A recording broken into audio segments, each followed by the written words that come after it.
Hey everyone, this is Dave from the podcast. I just wanted to jump on here and give you an update on what some things that are happening behind the scenes for me, apart from the podcast, personally and with my family, and to give you an update and to share with you as a listener. And I just really appreciate you hitting play on this episode. I wanted to say thank you. You'll notice there's no music, there's no sound effects. It's just you and I.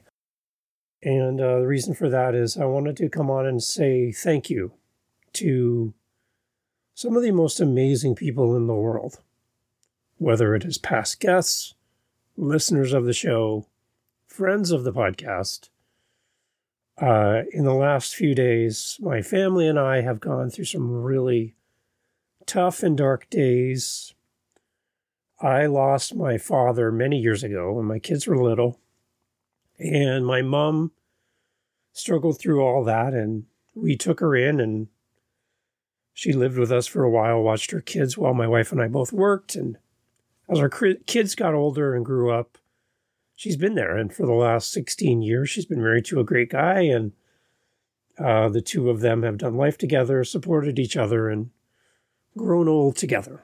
And my mom just recently had shingles, and she was also on medication for arthritis, and the arthritis medication reduced her ability to fight off the shingles virus, which then moved into her spinal column and then into her brain. And she complained recently about some brain fog and some dizziness, but we didn't think much of it because it's treatable. It's something that we can work through. And she's a healthy woman and very spry and, doesn't really stop for much. And she fell at home, and her husband found her and in the washroom, called the fire department ambulance that came, took her to the hospital. She was actually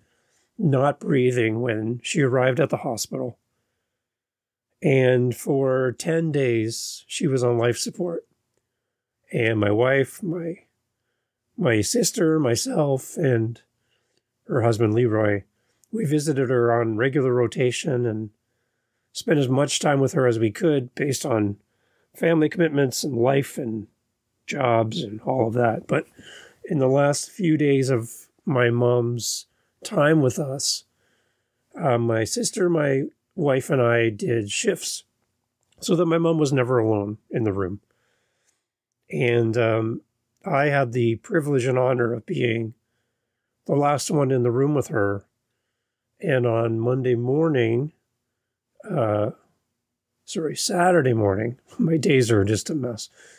Saturday morning on December 2nd, my mom was really struggling with breathing. She was struggling with, just trying to get her next breath. And I was there with her. Again, she was never conscious. We were never able to communicate with her. Once I had a moment with her eyes open where I think she looked at me, but I'm holding out hope that she saw me, but no way to know whether or not she did. But at about 6:20 in the morning on December 2nd, about 6:10 Saturday morning, my mom was really sweaty and clammy and breathing really off and on. And I asked the nurse to clean her up a bit because she looked very uncomfortable. So the nurse asked me to step outside, and they changed her gown. They gave her a quick cleaning and tried to freshen her up a little bit. They invited me back in the room, and as I came back in the room, I went to her bedside near the machines and monitors, which were shut off at this point, and there was just one little one, kind of keeping track of her heart rate. And I saw one big breath, and then her chest didn't rise again. I looked to my left, and the heart monitor that was, fluctuating, watching her heart rate was at 0. Then I looked to the nurse that was assisting my mom under the bed, and she was kind of coming back up.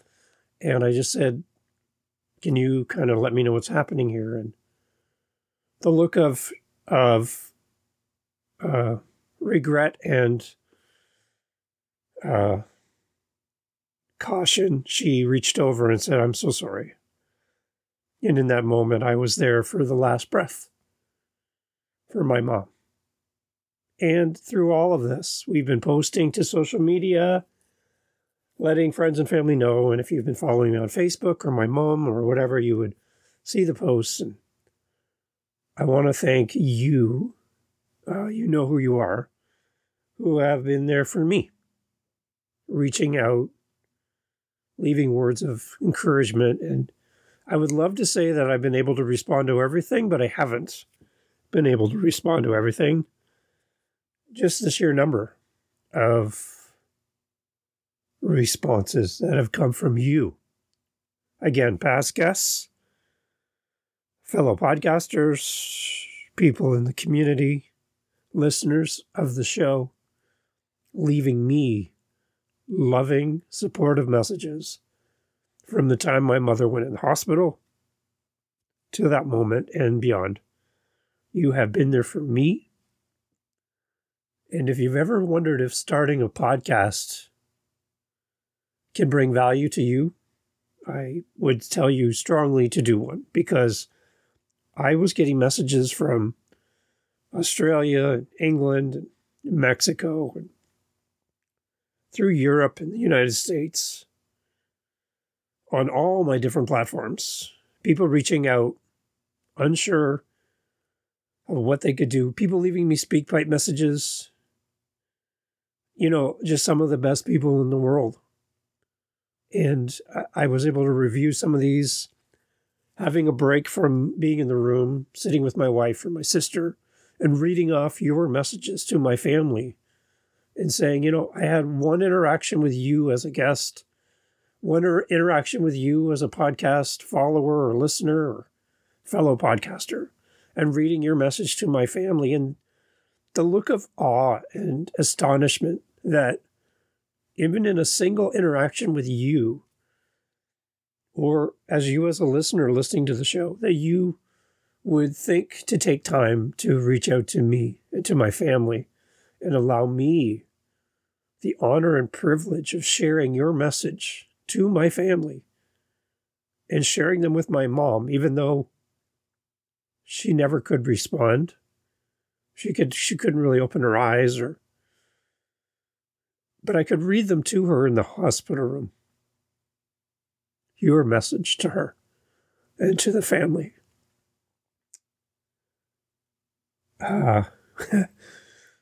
It's been beautiful, and it has carried me. It has carried my family, my wife, my kids, my sister and her kids, my mom's husband, through all of this. And I want to thank you. Again, there's no music here. There's no special effects. There's nothing, just you and me. I want to just thank you. And if this is your first time hearing of this, I want to let you know that you pressing play on this episode means a lot to me, and on every thing that we put out into the world, because we're trying to change how we treat each other and how we show up for each other in this world.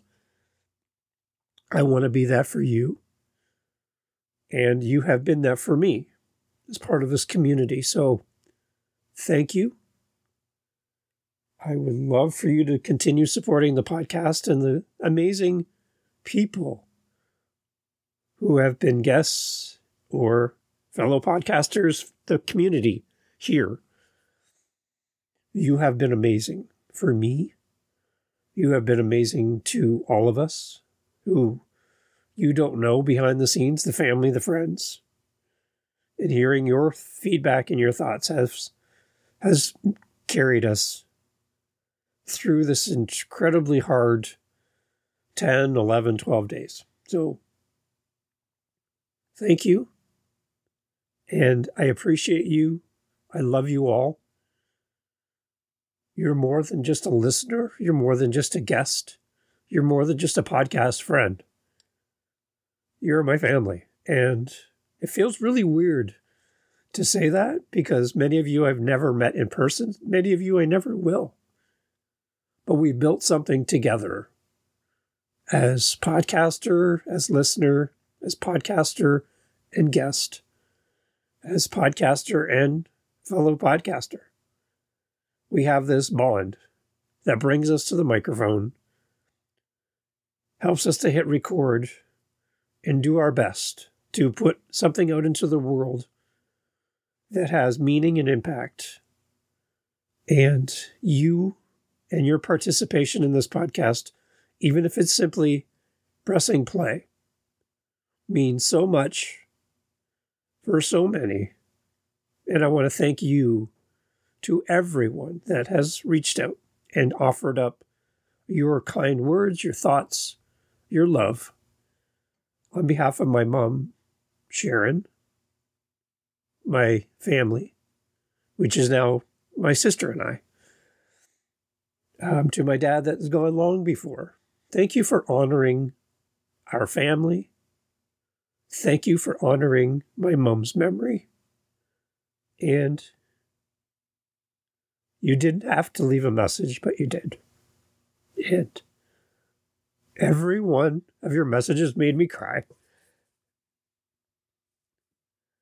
Every one of your messages brought me joy and extreme thankfulness for you. Thank you. And Mom, I don't know if you can hear, Mom, if you can hear podcasting wherever you are, I hope this brings you joy. Thank you for being here. Love you. Take care.